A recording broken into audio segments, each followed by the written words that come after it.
మనం ఏం చేద్దామని మేమందరం ఆలోచించుకొని రాష్ట్ర వ్యాప్తంగా ఏదైతే గవర్నమెంట్ హాస్టల్స్లలో స్టూడెంట్స్ ఉంటారు కదా, పిల్లలు ఉంటారు కదా, ఆ పిల్లలకి నేను ఫ్రీ ట్రీట్మెంట్ చేస్తానని చెప్పడం జరిగింది.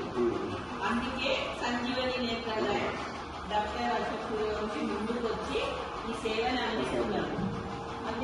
కాబట్టి నిజంగా మనం ఎవరు సపోర్ట్ లేకుండా మన పనులు మనం చేయగలుగుతాము అనేది మాత్రం మూమెంట్ వస్తుంది. రాదు అన్న సమస్య లేదు. ఏదైతే లో బ్లాండ్ ఉంటుందో, అంతగా చూపు కనిపించి కనిపించకుండా ఉంటుందో, లైట్ వెలుగు కనిపిస్తుంది, అలాంటి వాళ్ళకి మాత్రం చూపు కంపల్సరిగా వస్తుంది. ఇది రాష్ట్ర వ్యాప్తంగా కూడా ఫ్రీ ట్రీట్మెంట్ మనం చేస్తాము. ఎవరైతే మీరు ఇందులో ఇంట్రెస్ట్ ఉన్న వాళ్ళు ఖచ్చితంగా మీరు వచ్చి చెకప్ చేయించుకోండి.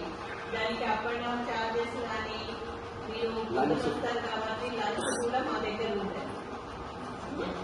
ఇప్పటికి 10 మెంబర్స్, ఒక 5 మెంబర్స్ బ్యాచ్ అయిపోయింది. 5 మెంబర్స్ కూడా వాళ్ళకి కళ్ళు కనిపించడం జరుగుతుంది. వాళ్ళ అక్షరాలు కూడా చదువుతున్నారు. 3 అక్షరాలు కూడా